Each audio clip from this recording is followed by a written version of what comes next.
I got nothing. How's it going, everyone? It's Spectre. So quite a few of you really liked my last article that I reacted to about furries, so I figured, why not do another one?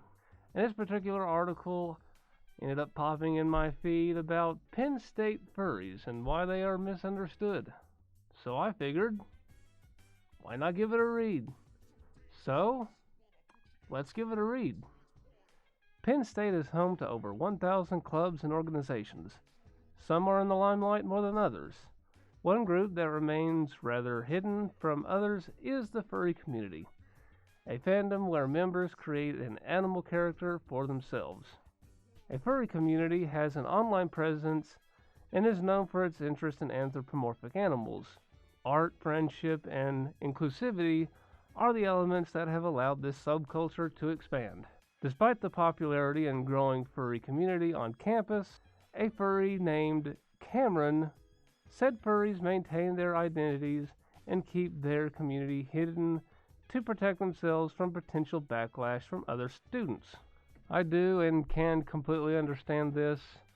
Furries are not necessarily looked very highly upon against most of the rest of society, I guess, and there's reasons behind that.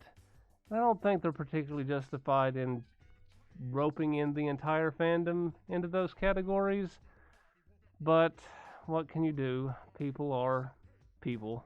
I believe the furry subculture is misunderstood due to stereotypes and preconceived notions brought on by outdated media. Furries in 2021 come from a diverse range of backgrounds and experiences and are a group of awesome people. If people got to know that, I believe it would open people up to the idea of accepting furries. The success of this club can be attributed to its secrecy, as the furry fandom tries to keep its community as hate-free as possible, and sometimes, unfortunately, doesn't exactly pan out too well, i.e., look at Twitter. Hate is certainly a factor of why the community is a secret. Not everyone is open to the idea of furries, and the risk of losing future prospects because of which can be off-putting. I believe the anonymity of the furry community is a factor in why it is thriving at Penn State. Jack is another member of Penn State's own furry community. As a furry, Jack said he has heard incorrect assumptions about this community. The best way to describe the community is a friendly get-together of people who are very commonly interested in one thing, which is anthropomorphic animals. The best way to describe it is to compare it with anime. There's usually a hangout of people who just like anime. It's kind of the same thing, but instead of anime, it's furries. I might get some strange comments about this, but I honestly kind of hate comparing anime and furries in the same thing, because when you look at anime, it's usually an established universe. It's very difficult to actually add your own character to something unless it's actually a universe where you could add your own character, I suppose. Like, take one of my favorite animes, for instance, Fairy Tail. I could essentially add myself to the Fairy Tail universe as a wizard. But the problem with Fairy Tail is that it's already an established universe. Therefore, I cannot really come up with my own rules, and if I could, it wouldn't necessarily be canon, and most of the time people want to keep canon stuff canon in an anime universe, unless we're talking about Dragon Ball Z, or Naruto, or One Piece. Actually, I don't really want to think about One Piece right now, which is primarily the reason why I don't like comparing it with anime. Furries are kind of this open thing where you create your own character and you can plop them into basically whatever you want to, which is fine, but doing it with an anime setting pretty much confines you to whatever anime you're putting yourself into, if any of that actually makes sense. Each furry has a different story of how they found out about the community, but the strong interest towards anthropomorphic animals from a young age is something many Penn State furries said they have in common. And I have to agree. If you grew up in the 90s, you're probably very familiar with a lot of Disney stuff. In fact, I'm pretty sure the 90s ended up birthing a lot of furries. I am guilty of such. One student, Izu, said she always drew animals and any sort of non-human creatures. Growing up, I read many books that were focused around animals like warrior cats. It's just been an instinct of attachment. I never really identified as a furry or felt connected to the term, but I would always draw anthropomorphic animals. And you don't necessarily need to be interested in anthropomorphic animals to call yourself a furry. And you don't need, well, you can pretty much just call yourself a furry and not take and have really anything to do with fursuits or characters. It's a label, so you can label yourself that. Izu said a signature element of the community is the choice of the animal character. She said in the furry community this is known as a fursona, the anthropomorphic animal of one's choosing with certain characteristics, and of which by most furries end up creating a animal version of themselves. Kind of take me for instance. Spectre is pretty much just me, just furry. It's like whether you relate to a fictional character and then you kind of wonder why, and then you realize that there's a lot of things that you and this character share in terms of gifts and flaws. It's an exact replica of yourself in addition to the things you want to be or rather be, which I couldn't agree more of. This subculture has roots that goes back for years. The community members mention that they have strong bonds with past and present furries at Penn State. Tazu, a freshman member of the furry community, said alumni of the community on campus still keep in touch. We have one graduate in the 90s, which, thinking about that, just makes me feel old. There are furries that stretch back all the way to the 90s and 70s and 80s. Despite the success of shows and movies featuring anthropomorphic animals such as BoJack Horseman, Beastars, and Zootopia, Tazu said the furry community still remains misunderstood by a large number of people. It's all about how normalized something is. Being a fan of Star Wars is normalized, but being a furry is not. I'll probably make a video on why furries are not necessarily normalized in today's society.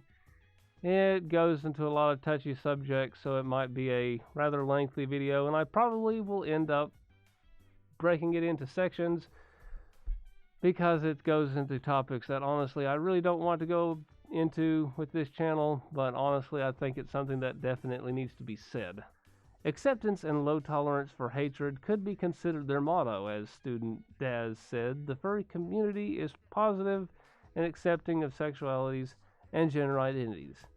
At least that's what we want to believe, and I definitely have to agree with that for the most part, but like I said, I will get to that in a different video soon enough. Daz described it as another comfort space where everyone can be themselves. The furry community is open to all ages, demographics, and identities. This is why many people from the LGBTQ community will come to the furry fandom because they know they will be accepted for who they are. With all the positivity this group shares with its members in the world, Izu said it's difficult to understand how other Penn State furries have been discouraged to join the community. Izu said being part of this community in Penn State made her embrace this part of her. It took me to actually be friends with a couple of furries to realize that the way I connected with these creatures and animals was not accidental. It was like a part of me. Izu said she was scared of being made fun of and didn't want others to assume things about her. But looking at it, I'm part of this big community on campus. It helped me realize that it was natural once I talked to more community members. Izu said, with my persona, I can understand other people and can understand myself more. And that, my friends, is the end of the article. And I certainly hope you had a good time reading it with me. It's definitely interesting reading articles and seeing how other people really react to the fandom and seeing other people's experience with it. I know that a lot of people have very similar experiences in the fandom, especially when they talk about outsiders for the most part. And I particularly hate using the term outsiders because it makes it seem like they're the bad people. But I don't want it to look that way. I want other people to really understand what the fandom really means to me, what the fandom really means to other people in general. And sure, there are definitely bad furries, much like there is bad anyone else in the world. There are people out there that are probably really into anime that I would have absolutely no association with. There are people out there who are Trekkies, much like I am, that are awful, awful people. And I'm pretty sure that the music community, especially the music community that I usually take and hang out with, which is usually in the doom metal genre of music, is probably definitely filled with a lot of homophobes. And definitely is a bit unfortunate considering I am definitely, most certainly gay myself.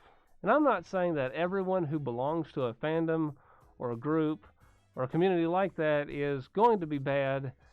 There's just always going to be the bad apples of the bunch. And it's usually best to make sure that we are understood as individuals than looking at the entire group as a whole. Because once you actually understand the individual, then you'll see that maybe the group is kind of split in multiple ways. The good and the bad, and sometimes the definite ugly. But I certainly hope you all enjoyed this little reading with me, and I will definitely be doing more of these articles in the future. And if you would like to keep up with my videos, as I do upload pretty frequently, maybe hit that subscribe button.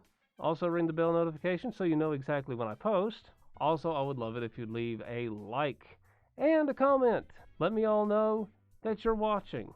I definitely, most certainly, absolutely appreciate it. Because without you guys, I wouldn't be sitting here in front of the camera reading an article about furries to you guys. And if you would also like to help support the channel, I do have a Ko-fi link down below. And I'm also looking for furry material to build my Furchive if you would like to also check out that series. I've currently got it going on with the intro at least so far, and I will leave a link all to that down below. Plus my socials. If you're, an avid Twitter user, I will be leaving that as well as my Instagram in the description. But I hope you all have a fantastic day. We will see you all in the next video, and Spectre out.